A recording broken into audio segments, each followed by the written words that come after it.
Hello everyone, সবাইকে জানাই good morning. নতুন একটা ব্লগে তোমাদের জানাই স্বাগতম। আশা করছি সবাই খুব ভালো আছো। তোমাদের উৎসাহে আমার কাজের ইচ্ছেটা যে আরও কত বেড়ে গেছে সেটা তোমরা আমার ভিডিও দেখলেই বুঝতে পারবে। আজকের ব্লগটা তোমাদের কাছে খুব ইন্টারেস্টিং হতে চলেছে, তাহলে দেখতে থাকো পুরো ব্লগটা। এটা শীতের সময়, ধান উঠছে মাঠে, এটা আমরা সবাই জানি।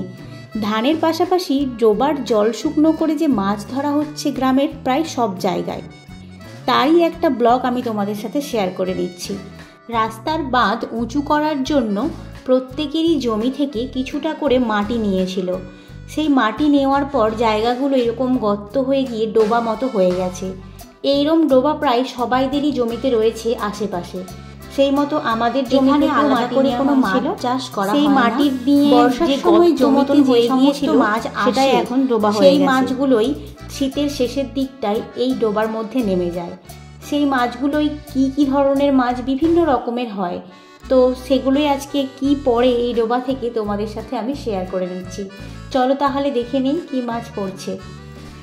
কি মাছ পড়ে সেটা দেখার জন্য আমিও চলে এসেছি বাবা মায়ের সাথে মাঠে। এখন সময় 11টা মতন বাজে।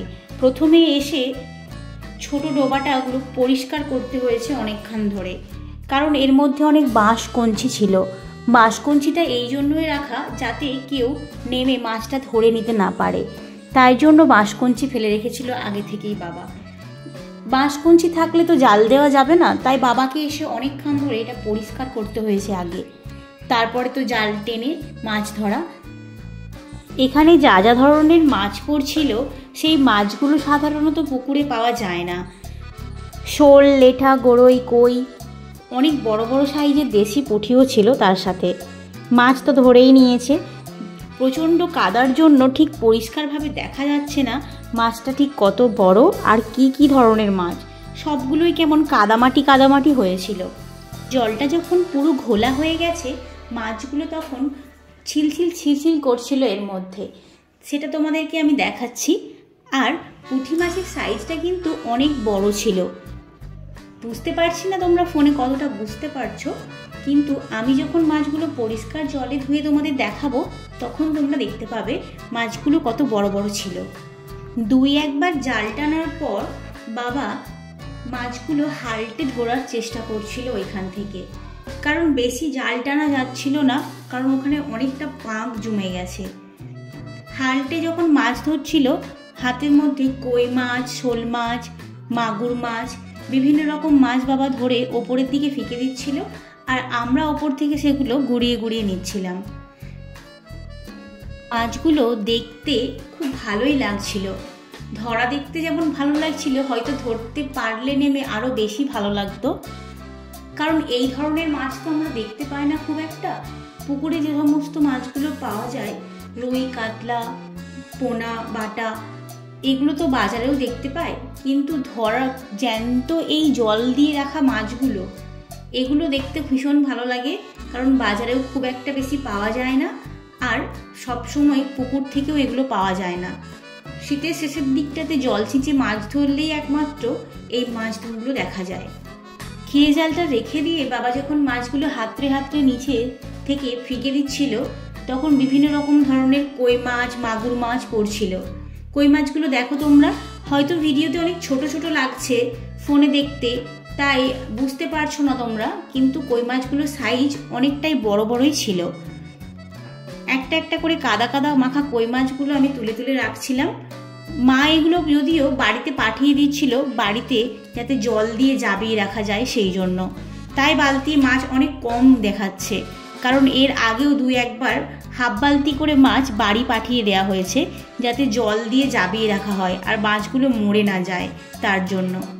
এখানে মাছ ধরার পর পাশের একটা ডোবায় গিয়েছিলাম। এই ডোবাটাও আমাদের, ডোবাটা ভীষণ ছোট, ওই জালটা মনে হয় একবার বড় করে ফেললে যতটা হয় ততটাই ডোবাটা। সেইখানে গিয়ে মাছ ধরতে এসেছিলাম।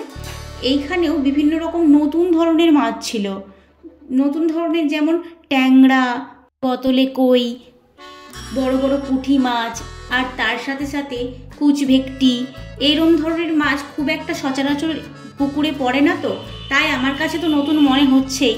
তোমাদের কাছে এটা নতুন কিনা আমি জানি না। এরপরে যে সমস্ত নতুন ধরনের মাছগুলো এখান থেকে আমরা পেয়েছি সেগুলো সব একটা একটা করে আমি রেসিপি বানিয়ে তোমাদের সাথে শেয়ার করে নেব। পুকুরে মাছ ধরাটা আর নতুন ধরনের এই যে ডোবা থেকে মাছ ধরাটা ঠিক তোমাদের কেমন লাগলো কমেন্ট করে কিন্তু জানাতে ভুলবে না। আর আমার এই ভিডিওগুলো যদি তোমাদের ভালো লেগে থাকে অবশ্যই একটা করে লাইক দিয়ে দেবে। তোমরা যদি কমেন্ট করে বলো ভিডিওগুলো তোমাদের কেমন লাগছে তাহলে আমাদের কাজ করার আগ্রহটা আরও বেড়ে যায়। আর কি ধরনের ভিডিও তোমাদের ভালো লাগছে সেটাও আমরা জানতে পারি। তাহলে কমেন্ট করে বলতে কিন্তু ভুল করো না। তোমরা যদি ভিডিওটা ফেসবুক থেকে দেখে থাকো তাহলে কিন্তু পেজটা অবশ্যই ফলো করে যেও। আর যদি ইউটিউব থেকে দেখে থাকো তাহলে কিন্তু এক সাবস্ক্রাইব অবশ্যই, লাইক করতে কিন্তু ভুলে যাবে না।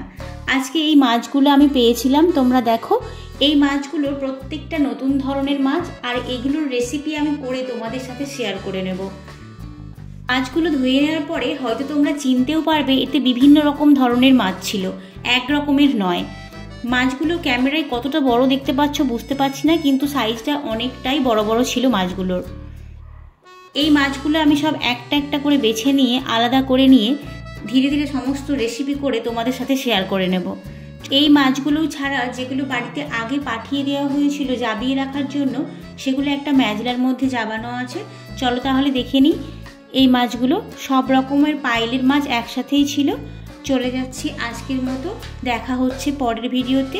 সবাই ভালো থাকবেন, টাটা।